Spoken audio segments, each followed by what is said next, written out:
तहसीलदार नगरी, BMO साहब, CDPO Kathua, Banoti जी से अनुरोध करूंगा कि वो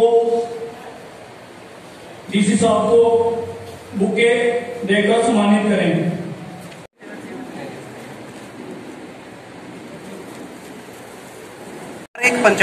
हर एक पंचायत खासकर नगरी ब्लॉक में मैं ये कहना चाहता हूँ कि 90% से ज़्यादा जो हमारी पेंडेंसी है वो बैक टू विलेज से पहले में क्लियर हो जाएगी।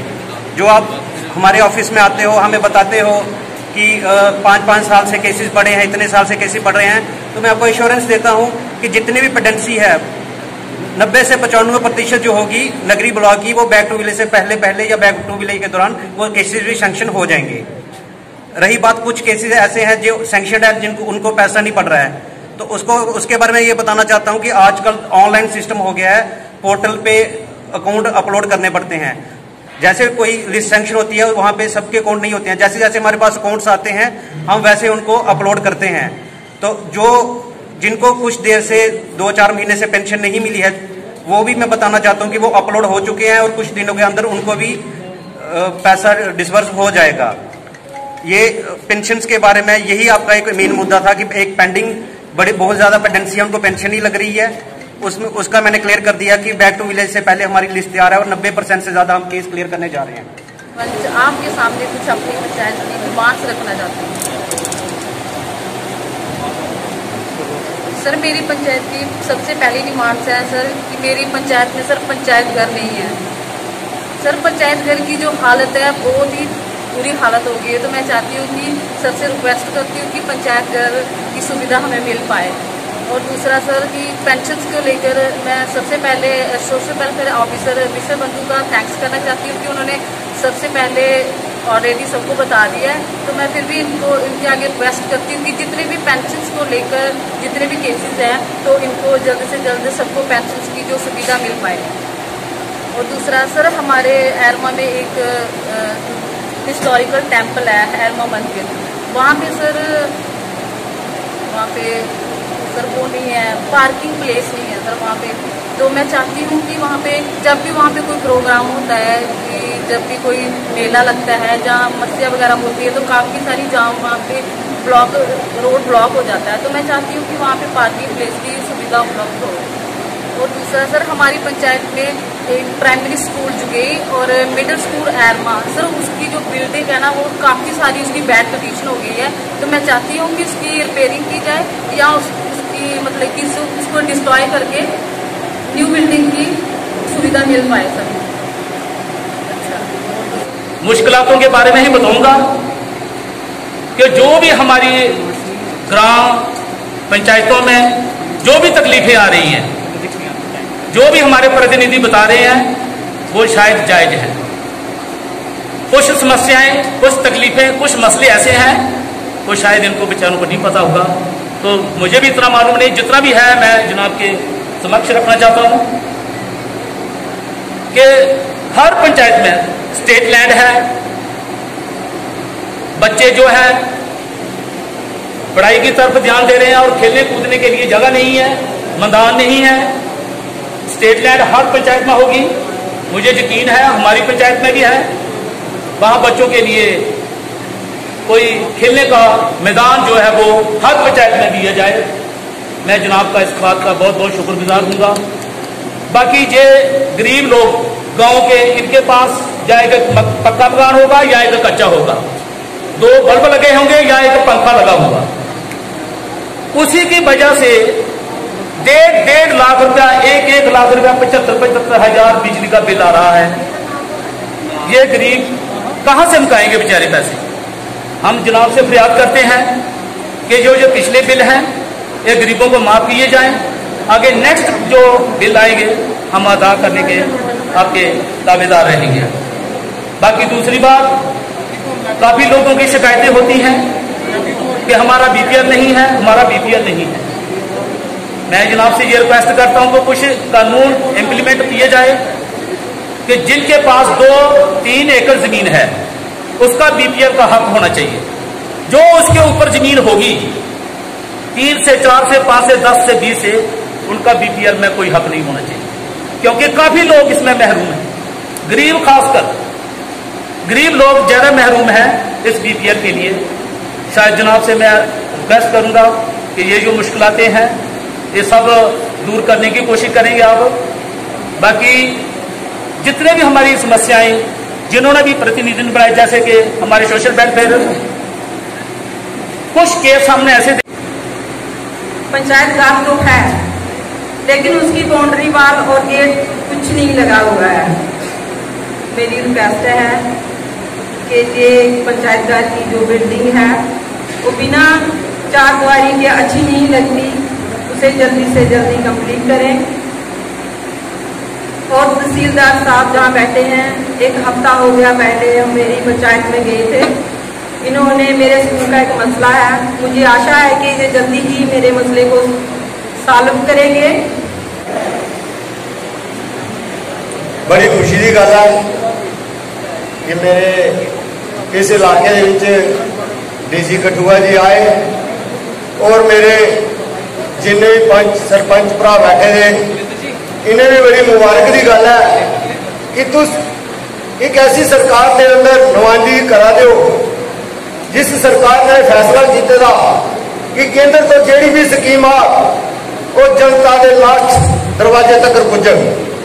और उस कड़ी दे विच अज तुहाडे विच अलग-अलग डिपार्टमेंट तो मुलाजम आए थे, तहसीलदार साहब आए थे, पीडीओ साहब सारे आए थे और तुम इतने अपनी गल रखा नहीं।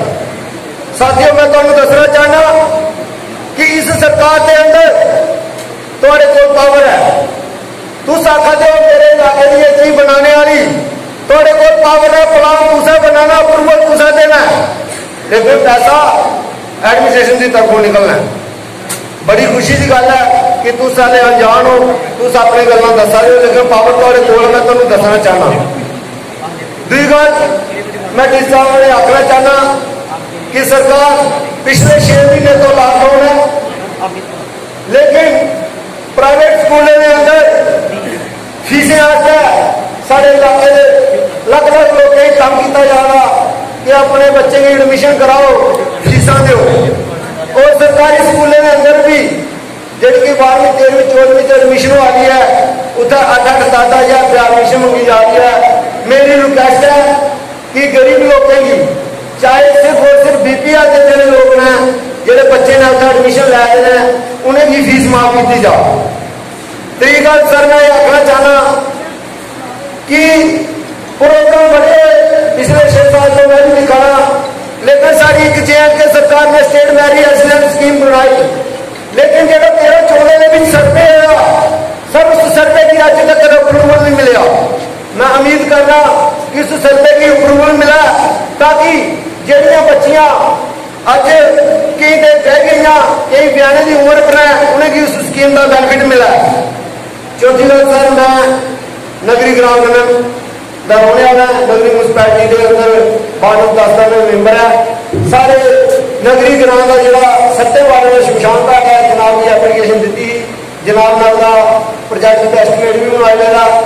मेरी अपील है, रिक्वेस्ट है कि उसका टेंडर जल्दी लवाया जाए ताकि बेटी का जो शमशान घाट के अंदर जल्दी बना, लोगों की सारे ऑफिसर जो है हमारे डिपार्टमेंट को जो दिए गए हैं पंचायतों को, सभी बारी बारी जाके पंचायतों से सारे डिपार्टमेंट काम के लिए पूछ रहे हैं। हमारे वीडियो साहब तो हर तरफ से हमारा जो वीडियो ब्लॉग वीडियो साहब है बड़ी तेजी से बड़े अच्छे कामों की तरफ जा रहे हैं और अच्छे काम कर रहे हैं।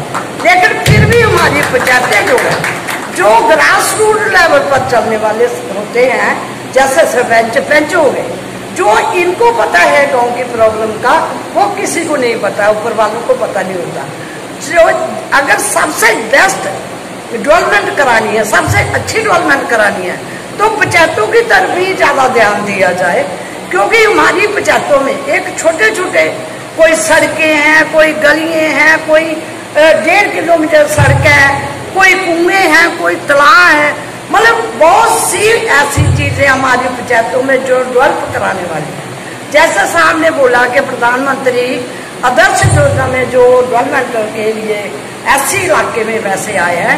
हमारे काफी गाँव हैं, जैसे जराई मारा ऐसी बजाय SC ज्यादा पंचायत है। ऐसे तरह के गाँव जो है वो रखने चाहिए, क्योंकि हमारे लिए सबके काम बराबर है। अब देखिए जी साहब, हमारे जो खरकड़ा से, मैंने पहले भी आपको बोला था जी साहब, जो खरकड़ा से आगे ग्रिफ वालों ने सड़क के लिए बोला हुआ कीड़ी कड़ियाल के साथ, आज तक हमें पता नहीं चल रहा वो बनाएंगे नहीं बनाएंगे। अब मेरा 9-10 लाख का मैंने नाला रखा है, अगर वो नहीं बनाएंगे तो हमारा जो टूट जाएगा नाला जो है ठीक रहेगा, अगर बनाएंगे सारा ही पैसा व्यर्थ जाएगा। कुछ चीजें ऐसी हैं जो हमें पता लगना चाहिए आपकी मेहरबानी से। और जराई में 35 साल हो गए। Assistant commissioner development Kathua BDC के चेयरमैन और यहाँ पे उपस्थित जितने भी ऑफिसर, पंच, सरपंच, मैं सभी को नमस्कार करता हूँ। और मैं लेबर डिपार्टमेंट की आपको एक स्कीम के बारे में बताना चाहता हूँ कि जो बहुत ही फायदेमंद है। मैंने थोड़ी देर पहले यहाँ पे सभी को पैम्पलेट डिस्ट्रीब्यूट करवाए हैं।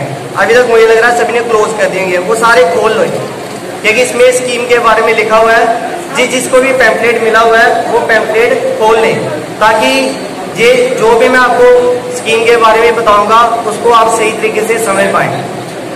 लेबर डिपार्टमेंट की एक स्कीम है जिसका नाम है J&K building and other construction worker welfare board. मतलब कि निर्माण कर्मचारियों के लिए, जो भी भवन निर्माण का कार्य करता है, उनके लिए हमारे पास एक स्कीम है कि वो हमारे पास आके रजिस्ट्रेशन करवाए। और रजिस्ट्रेशन कराने के बाद हमारे डिपार्टमेंट से काफी सुविधाएं हैं जो रजिस्ट्रेशन के बाद मिलती है। और सबसे पहले मैं ये बताना चाहता हूँ कि लेबर कार्ड किस किस का बनता है। आज कठुआ डिस्ट्रिक्ट में हमारे ऑफिस में 13,000 लोगों के लेबर कार्ड बने हुए हैं, पर अभी भी हमारे काफी साथी छूटे हुए हैं जो कि कंस्ट्रक्शन के रिलेटेड लोग काम करते हैं। और अभी हमारा एक मिशन मोड प्रोजेक्ट चल रहा है, उसमें हमने मैक्सिमम कंस्ट्रक्शन वर्कर को कवर करना है, ताकि गवर्नमेंट की तरफ से जो भी सुविधाएं दी जा रही हैं उसका वो बेनिफिट उठा सके। अब मैं सबसे पहले ये बताना चाहूंगा कि लेबर कार्ड बनता किसका है। जो भी कंस्ट्रक्शन की साइट पे काम करता है, मान लो कि अगर किसी ने अपना मकान बनाना है तो मकान बनाने के शुरुआत से लेके अंत तक, व्हाइट वॉश तक, जैसे कोई प्लम्बर लगा है या फिर इलेक्ट्रिशियन लगा है, टाइल वाला लगा है, लोडा उठाने वाला लगा है, ये सभी इस कैटेगरी में आते हैं। और जो मैंने पैम्पलेट दिए हैं इसमें सारी कैटेगरी लिखी है कि कौन कौन इस स्कीम में फॉल करता है, जो इसमें अप्लाई कर सकता है। लेबर कार्ड, अब मैंने तो ये बता दिया कि लेबर कार्ड किस किस का बनता है। ज्यादातर लोगों को ये मुश्किल आती है कि हम भी मजदूरी करते हैं, हमारा भी लेबर कार्ड बनाओ, पर ये सिर्फ एक ही लेबर का बनता है जो कि कंस्ट्रक्शन साइटों पे काम करते हैं। अब कुछ लोग कहते हैं कि भाई मैं किसी दुकान पे लगा हूँ या मैं फैक्ट्री वर्कर हूँ, उनका लेबर कार्ड नहीं बनता। वो बनता किस लिए नहीं है, ये मैं आपको थोड़ा डिटेल में बता देता हूँ कि जितने भी कठुआ डिस्ट्रिक्ट में कंस्ट्रक्शन होगी उसका 1% सेस यानी कि 1% टैक्स हमें आता है। अगर मान लो कि कोई रोड का काम है, उसका बजट बनता है कि वो 10 करोड़ का काम है, उसका एस्टिमेट बनता है, तो 10 करोड़ में से उसको 10 लाख हमें देने पड़ते हैं हमारे डिपार्टमेंट को, कि ये 10 लाख उस कंस्ट्रक्शन साइट में जो लोग काम कर रहे हैं, ये उन लोगों का कार्ड बनाया जाए और उनको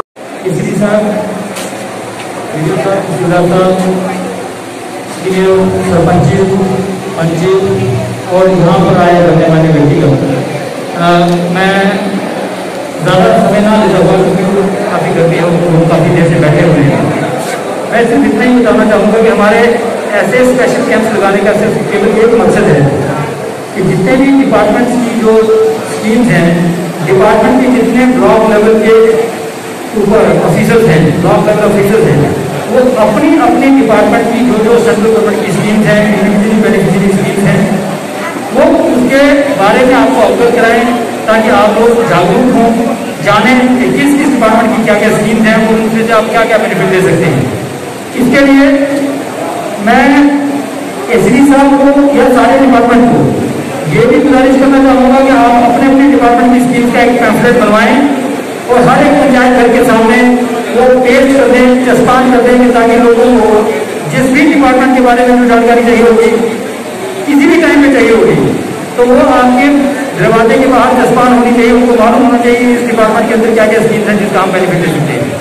यहाँ मैं सरपंच को भी ये बताना चाहूँगा कि स्पेशल कैंप जिसमें ये लगाए जा रहे हैं ब्लॉक लेवल पे, आप अपने 5 वार्ड लेवल तक आपको ग्रास रूट तक जाना है, लोगों को अवगत कराना है।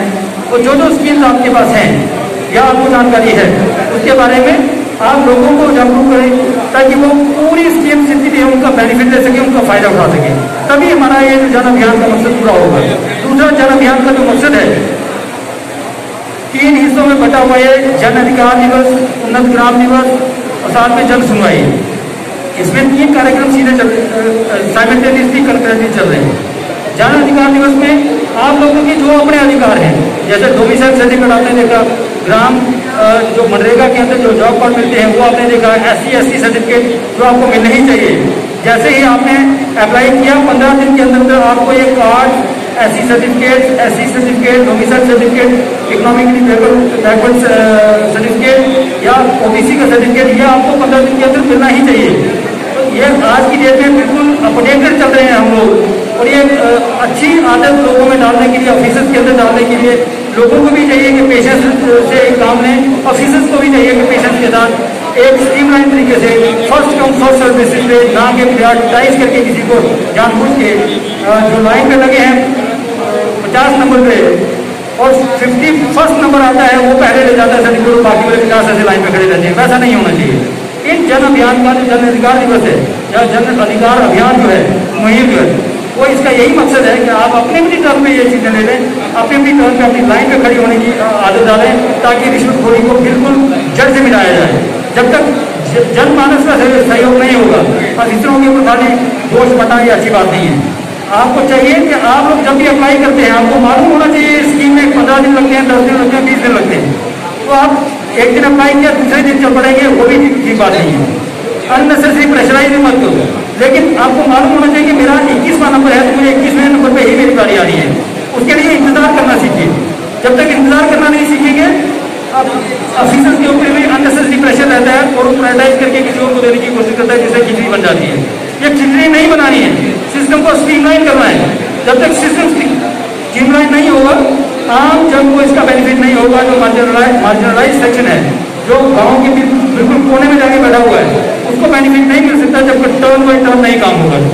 लेकिन ये जो बैक टू विलेज के पहले ये जो जन अभियान है, ये इसीलिए चलाया जा रहा है कि आप लोगों के छोटे छोटे काम जो है वो बैक टू विलेज कार्यक्रम शुरू होने से पहले वो कंप्लीट हो जाए। आपको ये जानकर खुशी होगी, मैं अभी वीडियो साहब से बात कर रहा था, वो कह रहे थे कि हमारा जो प्लान है बैक टू विलेज 1 और 2 के अंदर जितने कार्यक्रम आपने नोट किए थे या उनका प्लान बनाया था, एक काम तो कंप्लीट हो गया सारी पंचायतों में। हमारे 257 पंचायत हैं, 280 काम हमारे कंप्लीट हो गए। लेकिन इस ब्लॉक की स्पेशलिटी ये है कि यहाँ पहले तो बैक टू विलेज 1 में भी कंप्लीट हो चुके हैं, बैक टू विलेज 2 के या 3 के, ये जो अभी बैक टू विलेज 2 में जो काम दिए गए उसको सिर्फ एक काम कराना है। इन्होंने प्लान बना के एसपी साहब के पास देंगे है, मुझे लगता है आज शाम को हम लोग वोटिंग करके इनको दे देंगे। आने वाले 2-4 दिनों में आपका काम शुरू हो जाएगा। 30 सितंबर से पहले वो काम कंप्लीट कराना है, एक काम कंप्लीट। 14 फाइनेंस कमीशन के बारे में मैं कहना चाहूँगा, जो जानकारी मुझे एसपी साहब ने दी है कि आपके पास पैसा पड़ा हुआ है पंचायतों में, सरपंच के पास। ये मत सोचिए कि पैसा खत्म हो जाएगा, बाद में पता नहीं आएगा कि नहीं आएगा। अभी 15 फाइनेंस कमीशन आने वाला है, तो 14 फाइनेंस कमीशन में जो आपके पास पैसा पड़ा हुआ है 5-10 लाख, उसको कन्वर्जेंस में इस्तेमाल कीजिए। जो प्रायोरिटाइज करने वाले काम है उनको काम करवाइए, पैसा आ जाएगा। आप अपने पास रखोगे पैसा तो पैसा यूटिलाइज नहीं करोगे, ये क्रिमिनलिटी है, ये जुर्म है अपने साथ भी और उन लोगों के साथ भी जिनको फैसिलिटी मिलनी चाहिए थी, जिसका आपने देर लगा के 1 साल लगा दिया, 1 साल तक वो फैसिलिटी से महसूम रहे। तो ये चाहिए, आप लोगों को चाहिए कि जितना पैसा आपके पास आता है उसको टाइमली इस्तेमाल कर लीजिए, कंज्यूम कर लीजिए, यूटिलाइज कर लीजिए। तभी आपके सरपंच होने का या पंचायत गठित होने का मतलब बनता है। बीडीसी चेयरपर्सन साहब आपके पॉजिटिविटी से भरे हुए हैं। मैंने कभी इनको किसी के अगेंस्ट बोलते हुए नहीं देखा, हमेशा तारीफ ही तारीफ निकलती है, पूरी ऊपर से लेकर नीचे तक पूरी पॉजिटिविटी से भरे हुए हैं। तो ऐसे बीडीसी चेयरपर्सन के होते हुए आप उनको जो भी काम बताएंगे, जो भी आपने अपनी मुश्किलातें बताएंगे, वो तुरंत आपकी मुश्किलों को हल करने की कोशिश करेंगे। मैं आखिर में यही दरख्वास्त करूंगा सभी से कि बैक टू विलेज 3 आने से पहले जो कुछ भी बेनिफिट ले सकते हैं आप इस जन अभियान का, वो बेनिफिट ले लीजिए। ऐसे मौके बार बार नहीं आते। हो सकता है थोड़ी देर के बाद, थोड़े दिनों के बाद, सालों के बाद ये निजाम ऊपर से चेंज हो जाए और फिर वही पुराना गला सड़ा सिस्टम आपको खाने को दौड़े। उससे पहले हमें इस सिस्टम को स्ट्रीमलाइन करके बिल्कुल रेल की पटरी पर डाल देना है, ताकि कोई भी आने वाला व्यक्ति उसको हिला ना सके, शीशे की तरह साफ हो। जो भी उंगली हिलाएगा आपको नजर आना चाहिए किसने उंगली हिलाई, किसने इस सिस्टम को बिगाड़ने की कोशिश करेगी। आप लोगों को चाहिए कि पहले खुद स्ट्रीमलाइन करो, फिर उसकी रखवाली करो सिस्टम की, तब जाके आप लोगों को बेनिफिट मिल सकता है। तब जाके गरीब तबके को बेनिफिट मिल सकता है, या फिर जो आखिरी इंसान बैठा हुआ उसको बेनिफिट मिल सकता है। मैं नहीं शब्दों के साथ आपसे इजाजत चाहूँगा, मुझे 2-3 काम और भी करने हैं जाके। जय हिंद, जय भारत। Thank you.